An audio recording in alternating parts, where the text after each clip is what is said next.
Bueno, ya doy paso a la próxima charla, o sea, voy a presentar al próximo orador. En este caso se trata de Arsenio Aguirre.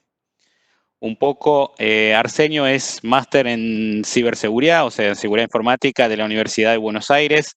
Tiene certificado CISP de IC2 al cuadrado. Es arquitecto de solución AWS. Tiene más de 10 años de experiencia en el área de ciberseguridad y es experto en gestión de acceso y identidades. Desarrollador de APIs para automatización de procesos usando tecnología Docker o Kubernetes. Pero bueno, un poco el objetivo de la charla que se llama Estándar JWT, Seguridad en APIs, es difundir el estándar JWT, su aporte de seguridad en el desarrollo de APIs para el envío de la información y manejo de roles y permisos en las aplicaciones cliente-servidor o servidor-servidor. Arsenio, bienvenido. Así que ya te paso la posta para que puedas presentar tu ponencia.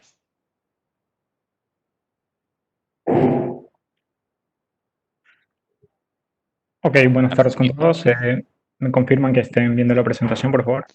Sí, se ve perfecto, Ok, Arsenio, bienvenido. Te dejo el ok. paso. Muchas gracias.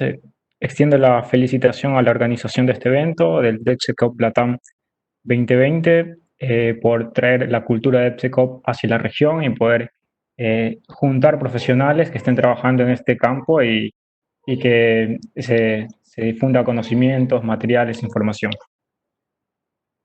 Voy a hablar sobre el estándar JWT y su aporte en la seguridad en APIs.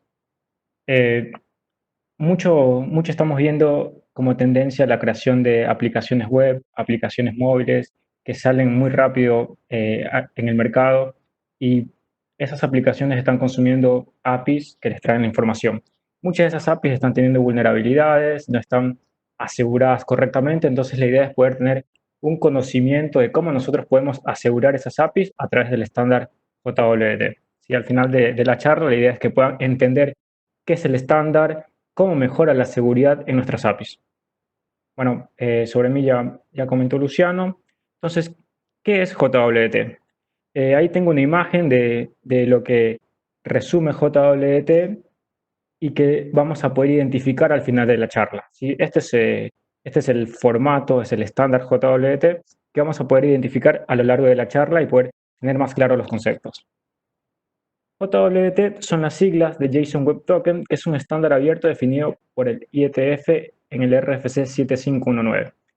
El IETF es un grupo que trabaja en normas, estándares, recomendaciones, entre otras documentación. Al ser un estándar abierto, implica que cualquier desarrollador, cualquier compañía lo puede utilizar, lo puede implementar en cualquier tecnología, no está ligada a, a una tecnología de desarrollo, no está ligada en Python, a Go, se puede desarrollar en cualquier librería y asimismo uno lo puede compartir con terceras partes y al ser un estándar puede utilizarlo sin ningún problema. Este estándar define un formato para la transferencia de información, es decir, cuando dos entidades, dos servicios se están conectando, si utilizan este formato, no importa si un servicio está utilizando una tecnología y otro servicio otra tecnología, el estándar define la forma de comunicarse de tal manera que los dos lo puedan interpretar.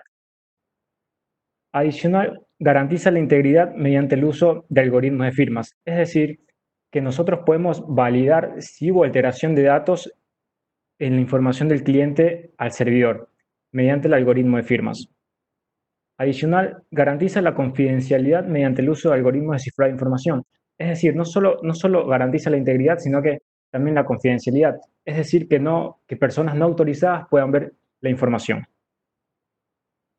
Puntos claves de su arquitectura, la seguridad, como mencionamos dos puntos anteriores, y si todos recordamos cuáles son los pilares de la seguridad, son confidencialidad, integridad y disponibilidad. Y a través de este estándar estamos implementando dos pilares, que es la integridad y la confidencialidad. Además, son compactos, son stateless y simples de usar. Al ser stateless implica que no tienen que almacenarse en bases de datos para manejar una sesión, sino que simplemente se valida su integridad y si el token es íntegro, eh, puede acceder o se puede hacer las actividades que se requieran. Si no se necesita mantener las sesiones o no se necesita recursos para poder almacenarlos del lado del servidor. Y adicional, como utiliza JSON, que es JavaScript Object Notation, son muy fáciles de iterar, es decir, tienen clave de valor y a través de nuestros desarrollos, de nuestros servicios, podemos acceder a cualquier información que se encuentre en el JWT. Por lo tanto, JSON Web Token es un estándar para el intercambio de información de manera segura entre partes. JSON Web Token se fortalece en base a la criptografía.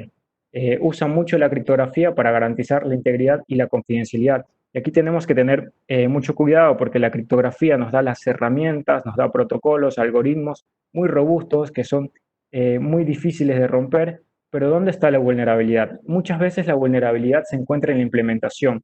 Se utilizan librerías vulnerables, se implementa mal el protocolo o el algoritmo de cifrado de tal manera que nuestros servicios, nuestra funcionalidad quedan expuestas. Así que hay que tener mucha consideración en las librerías o en la forma que estamos implementando la criptografía en el estándar. ¿Dónde se usa JWT? El primer punto se usa en procesos de autenticación. La autenticación es un proceso donde nosotros nos identificamos ante un servicio, donde generalmente se pasan usuarios sin credenciales, y ese servicio en base a la información que estamos enviando nos devuelve una sesión. Esa sesión que devuelve el servidor hacia el cliente puede estar en JWT. Es decir, que toda la información de la identidad de un usuario puede estar en este formato. ¿Dónde más? En los procesos de autorización. La autorización es un proceso que ocurre post-autenticación. Es decir, una vez que el usuario se autentica, se valida la autorización y podemos identificar qué operaciones, qué actividades, qué es lo que un usuario puede realizar en nuestras APIs. ¿Sí? Entonces, todos esos permisos, todo ese manejo de roles también puede estar en JWT. Después, manejo de sesiones del lado del cliente. Todos sabemos que HTTP es un protocolo stateless. Es decir, que para mantener la sesión se fortalece o usa HTTP cookies. Es decir, que si nosotros no tuviéramos cookies, cada vez que nosotros interactuaríamos con el servidor, estaríamos ingresando nuevamente el usuario y password para identificarnos. Pero a través de las cookies nosotros podemos mantener la sesión. Pero ¿qué pasa? Que estas cookies se almacenan del lado del cliente. Y en el lado del cliente nosotros podemos sufrir alteración de datos. Es decir, yo me autentico ante un servicio, el servicio me devuelve una cookie y yo puedo manipular esa cookie en el lado del cliente y puedo, por ejemplo, hacer una elevación de servicios, puedo hacer ciertas actividades si no se encuentran correctamente las APIs seguras. Entonces, nosotros del lado del cliente podemos tener cierta alteración de datos. Por lo tanto, nuestro backend, nuestras APIs deben garantizar esa seguridad, deben validar cuándo un dato, cuándo una cookie ha sido alterada del lado del cliente para evitar esa conexión, para evitar, por ejemplo, una elevación de privilegios o para evitar actividades no autorizadas. Entonces, a través de las firmas, nosotros protegemos los datos contra la alteración. Por lo tanto, JWT y el uso de firmas nos protegen esa parte de alteración de datos que puede ocurrir en el cliente. Pero no solo nos protege contra la alteración de datos, sino que también el protocolo, el estándar, está diseñado para utilizar cifrado la información y proteger que esta información sea leída por terceras partes. Aquí nos ponemos un ejemplo. Imaginémonos que tengamos un carrito de compras donde nosotros tenemos nuestros elementos que queremos comprar o una aplicación de películas donde tenemos todas nuestras películas favoritas. ¿Qué pasaría si del lado del cliente alguien no autorizado puede capturar esa información? Esa información sería personal, esa información que es propia del usuario estaría cayendo en terceras partes no autorizadas para ver esa información. Por lo tanto, habría una brecha o una vulnerabilidad de seguridad del lado de la aplicación. Pero si nosotros esta información de las películas favoritas o de los productos que nosotros queremos comprar se encuentran cifradas y se encuentran almacenadas en JWT, el usuario va a ver el dato cifrado y no va a poder acceder.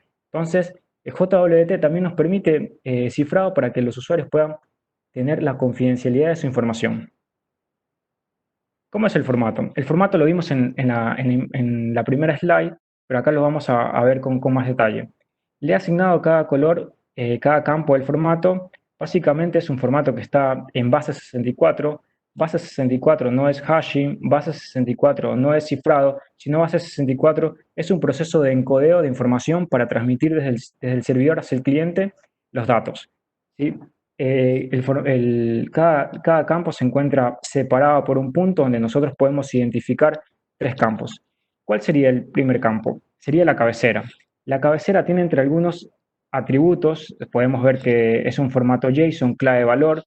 Tenemos el algoritmo que puede ser HS256 o RS256. Esto es uno de los algoritmos que se utilizan para firmar los tokens. Existen muchos más, pero para el ejemplo incluir estos dos. ¿Qué significa HS256? Significa que está firmado con HMAC SHA-256 y el otro algoritmo es RSA SSA-256. Entonces en la cabecera me indican con qué algoritmo de firma está validado el token para verificar la integridad. Después existen otro atributo que es el type, que significa que es JWT, y después están otros atributos opcionales que es el key identifier o el JSON Web Signature Set URL, que indican dónde está la firma. Cuando existen implementaciones grandes de tokens, de emisión de tokens JWT, existen múltiples maneras de validar la firma o de decirle al cliente dónde está la firma para validar ese token. Entonces, aquí tenemos la cabecera. Después, nosotros tenemos datos. El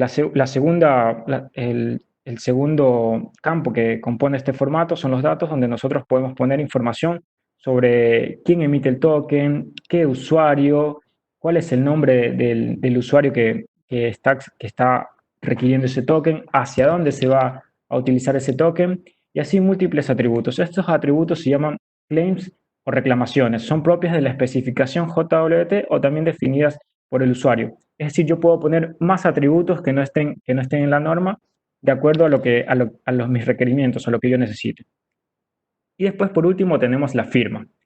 También está en base 64 y aquí en firma tenemos, para el ejemplo, tenemos HMAC, que se compone de la cabecera en base 64, los datos en base 64, utiliza un secreto y un algoritmo de hashing SHA-256. Ahora, el secreto hay que tener mucho cuidado cuando utilizamos HMAC porque es un secreto compartido. Es decir, este secreto lo conoce tanto el origen como el cliente para validar los tokens, la integridad del token. Y después tenemos RSA, SSA, que también utiliza la cabecera en base 64, los datos en base 64, pero aquí no utiliza un secreto compartido, sino que utiliza una llave privada. Es una llave privada que solo está almacenado en quien emite el token y del otro lado el destino verifica la integridad con la llave pública. ¿Sí? Entonces, aquí podemos afirmar que la firma garantiza la integridad al JWT. Y este formato se lo denomina formato seguro, ¿sí? Porque nosotros podemos validar que la alteración de los datos no haya ocurrido en un token JWT. Aquí hice este esquema para que se pueda entender la diferencia entre HMAC y RSA-SSA. En HMAC tenemos un secreto compartido que cuando el origen genera un token, ese secreto compartido también lo conoce el destino para que valide el token la integridad si no ha sido modificado. Existen algunas aplicaciones, hay una famosa herramienta de mensajería que utiliza HMAP para firmar sus mensajes cuando se interactúan integraciones con bots o con comandos. Entonces ahí utilizan HMAP. Y después también está RSA, SSA, donde se utiliza un llave privada y llave pública, donde se firma con la llave privada y se verifica con la llave pública. Por lo tanto, acá no hay un secreto compartido y es una implementación mucho más segura, depende de las necesidades que uno requiera implementar en sus aplicaciones, pero es una implementación mucho más segura porque el secreto no lo conoce el destino. ¿Sí? El destino lo que tiene que hacer es validar la integridad con la firma pública, con la llave pública. Después tenemos otro formato donde acá podemos ver dos tipos de datos, dos tipos de atributos que asimismo se encuentran en base 64 y se encuentran divididos por un punto. Y el primer atributo es la cabecera, donde el algoritmo es none. En este caso nos está indicando que no está firmado, que es un token que viene sin firma. Y después tenemos datos también en JSON, en formato base 64 también, donde podemos poner atributos que nosotros querramos para nuestro token. Estos atributos se llaman claims o reclamaciones que ya vimos anteriormente. Este formato se dice o se indica que se define como no seguro porque no se valida la integridad. Es decir, yo lo puedo alterar del lado del cliente y lo envío al servidor y el servidor no lo va a validar, no verifica la integridad. Y muchos han de preguntar, ¿y este formato dónde se le utiliza? ¿Cuál es el beneficio de este formato? De este formato? Muchos hemos de haber visto cuando accedemos a aplicaciones web que te piden la aceptación de las cookies. Muchas de ese proceso de aceptación de las cookies lo que hace es te guarda una cookie en formato JWT no seguro en el browser. Entonces, de esa manera se garantizan que ese usuario con ese browser que accedió ya aceptó la cookie. Ellos, o esas implementaciones que utilizan el formato no seguro, les utilizan esto porque es mucho más rápido, no procesan la verificación de la integridad, ya que es un poco más costoso computacionalmente que validar un token seguro que un token no seguro. Pero para su caso de uso, con este formato es suficiente para esas implementaciones. Manejo de roles a través de JWT. Recordemos que nosotros podemos definir reclamaciones o podemos definir diferentes tipos de atributos en los datos de un formato JWT. Por lo tanto, en los datos nosotros podemos enviar el rol, cuál el usuario, cuál el servicio está habilitado para consumir nuestras APIs. Entonces aquí puse 3 ejemplos de cómo se manejan los roles a través de los datos del formato JWT. En el primer caso es un caso simple donde nosotros podemos decir en los datos que es un admin, porque le estamos mandando que el admin es true.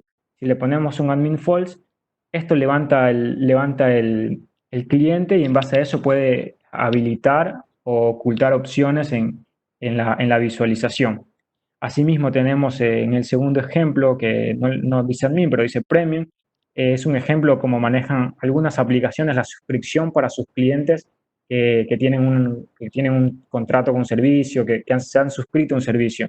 Entonces, es otro ejemplo de cómo manejan roles o permisos a los usuarios para las APIs o para ver información a nivel del cliente. Y después algo más específico, algo más, más detallado, se manejan también scopes, donde son los permisos que los usuarios tienen específicos para realizar en una API o en una aplicación. Por ejemplo, aquí lo detallé como leer usuarios, crear usuarios, borrar usuarios, o sea, todas las acciones que la API tenga disponible para un usuario, se las puede agregar acá en los datos del estándar. Casos prácticos. ¿Dónde podemos ver la implementación de JWT? El primer caso práctico es una aplicación cliente-servidor, donde el usuario accede a un cliente, accede a un frontend, ingresa sus credenciales de identidad para validar la identidad del usuario y lo que hace el servidor de APIs verifica esa identificación y crea un token. Si crea un token en base a una llave privada o también puede ser con HMAC. Para este ejemplo utilicé el ejercicio de llave privada, llave pública, genera el token con la llave privada para la firma. Entonces, si requiere, guarda información en la base de datos, por ejemplo, la hora que se autenticó, el usuario que se autenticó, de dónde viene la autenticación, puede guardar información en la base de datos y después devuelve ese token en el browser. En el browser, el usuario guarda esa cookie y va información de los datos del usuario, por ejemplo, está el rol, ahí le puso un rol admin, que en base a ese rol se habilitan opciones en el cliente. Aquí hay que tener una consideración cuando manejamos cookies en nuestra aplicación. Hay una configuración, hay una flag que se llama HTTP only, que permite que esta cookie no sea levantada por código JavaScript. Es decir, que si nosotros tenemos un cliente vulnerable a código JavaScript o XSS, que es una vulnerabilidad del OWASP Top 10, nosotros estamos protegiendo nuestra cookie que no sea capturada por ese código JavaScript. Así que es una recomendación para las cookies que estamos generando o almacenando del lado del cliente. Entonces aquí también hay una recomendación donde en este escenario se deben manejar algunos tipos de tokens. Se debe manejar un ID token donde está la información de la identidad del token para saber qué usuario es, el nombre, el email, o sea, información de la identidad para manejar una mejor experiencia del usuario. Generalmente se utiliza este ID token para presentar el perfil del usuario, para presentar información respectiva del usuario y que tenga una mejor experiencia de UX. Después existe otro access token que este Access Token es el que va a interactuar con las APIs. Aquí para el ejemplo vemos que hay 4 tipos de servicios expuestos. Está un GET para ver productos, un POST, un PUL, un DELETE. Puede haber múltiples endpoints de las cuales el usuario puede utilizar. Entonces, con este Access Token es el que va a invocar a los servicios a través del cliente, el cliente web. Y después, si esta aplicación maneja datos del cliente, debería manejar los datos en un JWT cifrado, de tal manera que una persona no autorizada pueda acceder a esos datos. Y si tenemos usuarios muy sofisticados, muy avanzados, que a veces nos saltan el frontend y le pegan directamente al backend, eh, tenemos que controlar esos servicios a través del rol, a través de los scopes. Deberíamos tener esa seguridad en las APIs. ¿Qué tenemos que considerar acá? Que a nivel del cliente web, cada request debería estar enviándose con el authorization bidder, que es ya una práctica que se hace para consumir las APIs, y enviar el access token. El access token que nos está llegando después de la autenticación debería enviarse en cada request del cliente, o si no también de alguna aplicación tipo Postman o alguno que nos ayude, tipo Curl, que nos ayude a invocar APIs. Deberían configurarse de esa manera para poder usar las APIs del servidor. Después, a nivel de los servicios de autorización, ¿qué es lo que debería hacer el servidor de APIs? Primero, elegir los algoritmos correctos. Es decir, si vamos a utilizar HMAC, si vamos a utilizar RCA 256 o con otro SHA o con otro algoritmo de hashing. Después, si utilizamos HMAC, validar la longitud de la clave, que sea una clave larga, que no sea fácil de romper. Después, gestionar de manera segura las claves, que estas claves se guarden de manera segura en el servidor, que no se puedan manipular, que no se puedan cambiar. Que estén seguras en el servidor. Después seleccionar las bibliotecas adecuadas. Si nosotros vamos a utilizar una biblioteca que esté en un repositorio, ver que esa biblioteca está actualizada, que no tenga vulnerabilidades, ver que se esté utilizando en otras implementaciones. Después hacer mucho testing, hacer mucho logging, hacer mucho monitoreo.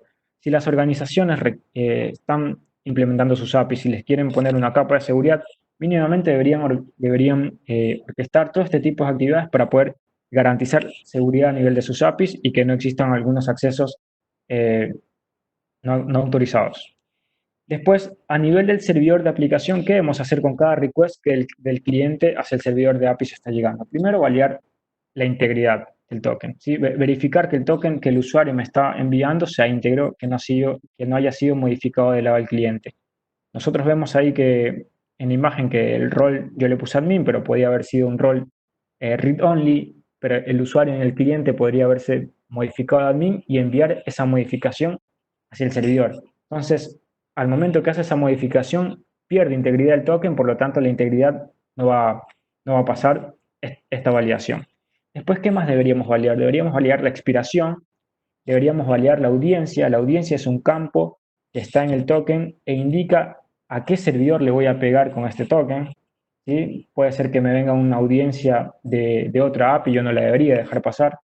Después los scopes, si tiene los permisos para hacer todas esas actividades dentro de mi API. Después también validar si la acción es permitida para que no se genere una vulnerabilidad conocida que se llama Insecure Direct Object Reference, que la vamos a ver en la siguiente slide. Y después de todas estas validaciones, ahí sí ejecutar la acción. Es decir, todos estos controles, todas estas validaciones que estoy exponiendo en este caso, se deberían hacer del lado de nuestro servidor de APIs para garantizar la seguridad, para garantizar que el proceso, el request que está viniendo del cliente, puede ser un cliente web, un cliente mobile o un servicio, esté correcto. Este como primer caso. Después tenemos otro caso donde tenemos aplicación servidor-servidor, o también conocidas como machine to machine o business to business, donde no hay un frontend específico, sino que son servicios, son códigos que uno genera, uno crea para pegarle a ciertas APIs. ¿Sí? En este caso tenemos un ejemplo que tenemos un retail que tiene su servidor de APIs para manejar productos, descuentos, para borrar productos, y tenemos dos comercios que están interactuando, que se han suscrito a este retail para ingresar productos. Entonces tenemos el comercio A, el comercio B. En este caso también hay un intercambio de credenciales que acá se los conoce como Client ID y Client Secret, donde el comercio A se identifica ante el servidor de APIs y el servidor de APIs le devuelve un JWT firmado, y en ese JWT están los scopes, si vemos para el comercio A, tenemos 3 scopes, que es agregar productos, agregar promociones, borrar producto, y después para el comercio B tenemos 2 scopes, que solo es agregar productos y borrar productos. En base a los scopes, es como actualmente se manejan las suscripciones a los servicios. Es decir, imaginémonos que uno tiene sus APIs expuestas y en base a lo que el cliente se esté suscribiendo, tiene ciertos privilegios para poder hacer más acciones. Acá es similar. El comercio A tendría una suscripción superior al comercio B porque tiene más scopes, porque puede hacer más acciones. Entonces, en base a los scopes, se manejan las suscripciones a nivel de servidor de APIs. Entonces, ¿qué debería considerar en este escenario? Lo que ya habíamos dicho antes, enviar en cada request en un header donde estamos autenticándonos con nuestro token que nos devolvió el servidor de APIs. Después, asimismo, tenemos que implementar todos los servicios de la parte de autorización para poder emitir tokens y que esa funcionalidad esté segura dentro de mi ambiente. Y después también los servicios de aplicación que ya expuse anteriormente, pero aquí voy a detallar sobre el IDOR que es muy común, es una vulnerabilidad que si uno revisa plataformas de Bug Bounty y revisa sobre esta vulnerabilidad va a encontrar muchas, porque en nuestras APIs nos está faltando hacer una validación. ¿Cuál es la validación que nos está faltando? En este escenario yo tengo que el comercio A y el comercio B uno tiene tres permisos, el otro tiene dos. Ahora, ¿el comercio A podría borrar productos del comercio B? La respuesta es no, porque el comercio A solo debería poder manipular sus propios productos.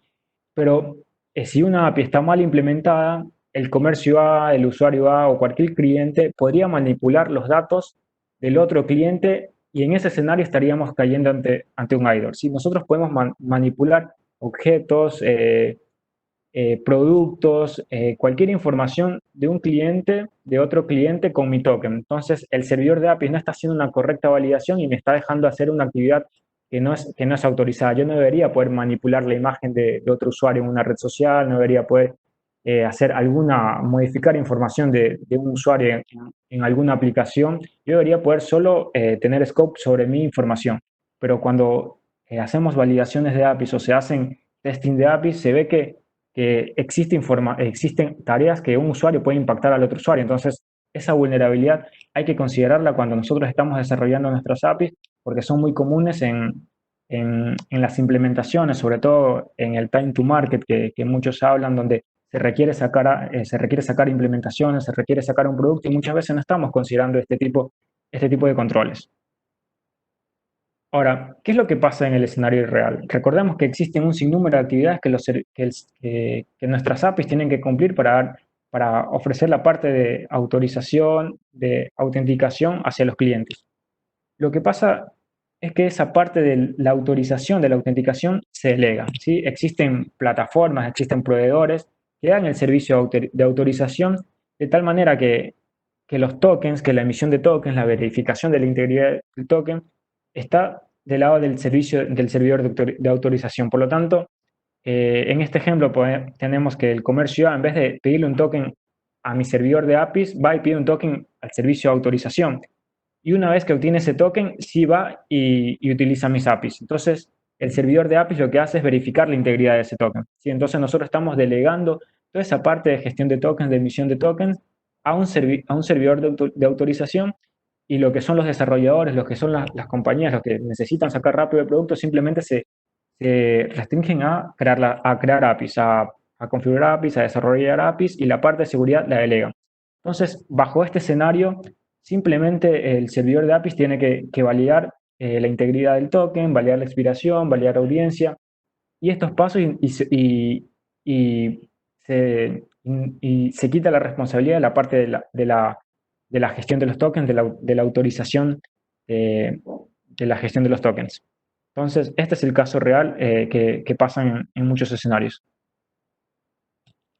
¿Qué consideraciones deberemos tener de seguridad con respecto a nuestras APIs y con respecto a este estándar? Primero, utilizar siempre tokens firmados. ¿Sí? No dejar que nuestras APIs puedan ser consumidas por tokens que no tienen firma, ¿sí? Siempre tenemos que garantizar que los tokens que nos están llegando sean firmados porque de esa manera nosotros validamos la integridad de los datos que no fue manipulada del lado del cliente. Después, si utilizamos HMAC, utilizar secretos robustos. Existe una recomendación que cuando utilizamos SHA-256 mínimamente el secreto sea de 32 caracteres. Estos secretos son muy diferentes a una contraseña. Normalmente la contraseña nosotros la podemos poner 10, 12, 14 caracteres, pero estos secretos deberían ser mucho más extensos, mucho más grandes, porque nosotros podemos caer ante un cracking de nuestro token y puede fácilmente saberse el secreto. Existen herramientas como John the Ripper o Hashcat, donde nosotros podemos capturar un token y offline podemos estar validando con qué secreto fue generado. ¿Sí? Mientras nosotros validamos offline con qué secreto fue validado, el servidor de APIs o el servidor de autorización ni siquiera se entera que está en un ataque de fuerza bruta para adivinar la clave.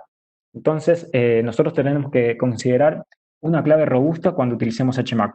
Después, validar el client, el out del token, sobre todo cuando utilizamos proveedores de autorización, debido a que estos proveedores de autorización son utilizados por múltiples compañías, por lo tanto, puede haber un token que se genera para la compañía A y ese token poderlo reutilizar para la compañía B. Y si nosotros no validamos la audiencia, es decir, a qué APIs está permitido ese token, podríamos tener alguna brecha de seguridad, alguna vulnerabilidad, si no estamos haciendo esta validación. Por ese motivo lo incluí en los casos prácticos que esto debe ser validado. También no establecer periodos largos de la expiración del token, debido a que estos tokens son de manera stateless, no se manejan, no se gestionan en base de datos, no están cargados en memoria. Estos tokens, si existe algún robo de algún token, el token se podría prestar para hacer actividades no autorizadas, por lo tanto debemos de tener periodos cortos de expiración del token. Existen plataformas de servidores de autorización que como máximo dan 1 hora para la expiración de token y hay otras que dan hasta 30 minutos. Por lo tanto, no hay que establecer periodos largos de expiración de token. No reutilizar credenciales para integración a service to services. Imaginémonos que yo tenga mis APIs expuestos al Internet y hay un cliente que quiere consumir mis APIs, le doy acceso con un client ID, un client secret, y después hay otro cliente que quiere consumir esas mismas APIs. Yo no debería reutilizar esas APIs, o por más que sea el mismo cliente, pero es otra unidad de negocio la que quiere utilizar las APIs. Yo no debería reutilizar ese client ID, client secret, porque en caso de que esas credenciales sean comprometidas, también habría que cambiar todo el sistema, habría que hacer un análisis mucho más detallado de quién está reutilizando esas credenciales para poderlas modificar, para de nuestro lado poderlas eliminar. Por lo tanto, si unas credenciales quedan comprometidas, solo el scope es acotado si nosotros no reutilizamos credenciales. Después, utilizar cookies para almacenar los tokens. En HTML5 se habilitó un local storage, lo cual no es recomendado almacenar las cookies porque cualquier código JavaScript puede leer el local storage, por lo tanto se recomienda utilizar las cookies para almacenar los tokens.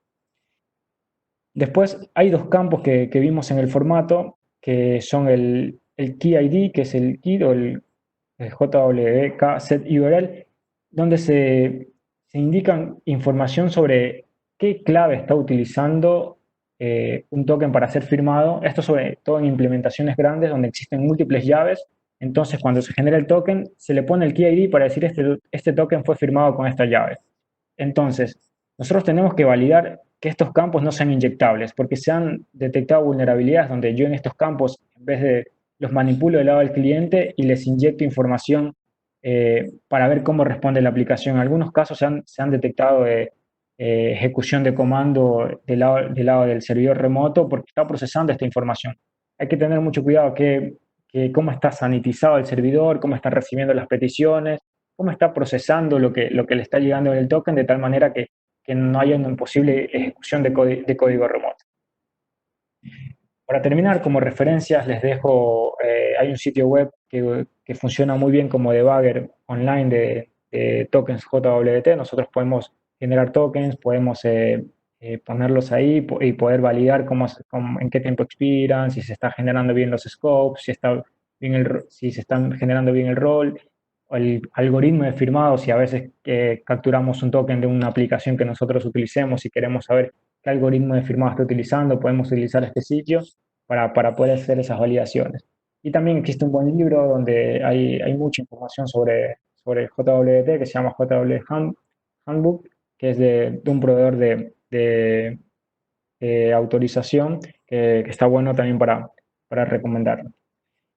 Así que básicamente esa era la charla. Ahí tienen mis contactos en redes sociales, mi correo. Si alguien tiene alguna pregunta, Luciano, estoy Sí, dispuesto sí, a responder. muy bien. Muchas gracias, Arsenio, por tu charla, la verdad muy interesante y más que hoy por hoy casi todas las empresas están yendo a un modelo de APIs. Sí, tenemos dos preguntas. José Almenares hace la pregunta de cómo podemos monitorear el uso de JWT. ¿Existe algún software o solo en la API que tenga algún layer de seguridad? Es correcto. Eso se monitorea a través de la API que emiten los tokens. Como yo había puesto en los casos prácticos, existe un punto donde nosotros almacenamos información de login en base de datos, y en esa base de datos podemos tener desde dónde se hizo la conexión, y después cada vez que nos envían un request con ese token podemos almacenar información de monitoreo, podemos llevarlo a plataformas de gestión de logs, gestión de eventos, donde nosotros podemos correlacionar. O sea, siempre tenemos que tener información de login. Cuando nosotros hacemos nuestras implementaciones debemos de tener login de cada vez que estamos generando un token, cada vez que estamos validando, y que eso nos sirva para hacer monitoreo. Perfecto. Después, la próxima pregunta de Daniel Dot. ¿Dónde se debería guardar los secretos de las APIs? Esa es la pregunta. Ok, es una pregunta muy compleja porque ¿qué es lo que pasa actualmente en códigos de repositorio como GitHub? Se filtran API keys, se filtran los secretos de las APIs. En este caso tenemos dos tipos de secretos. Tenemos los secretos para la emisión de tokens, por ejemplo, la clave HMAC, o tenemos la llave privada. Esos secretos deberían estar guardados del lado del servidor. Y después tenemos los secretos que utilizan las APIs. Por ejemplo, mi client ID y mi client secret para consumir una API deberían guardarse también del lado del cliente. Ahora, existen muchas herramientas. Por ejemplo, en Amazon existe el Secret Manager, donde nosotros podemos guardar credenciales de tal manera que cada vez que se les requiere utilizar nuestros servicios que están en AWS, pueden tener roles para poder acceder a leer ese secreto y poder leerlo y poderlo consumir. Los secretos no deberían estar nunca guardados en los códigos, sino que deberían estar guardados en un repositorio, en un vault, donde no se pueda acceder al secreto fácilmente. Perfecto. Bueno, desde ya, desde la comunidad, yo personalmente te agradezco por sumarte.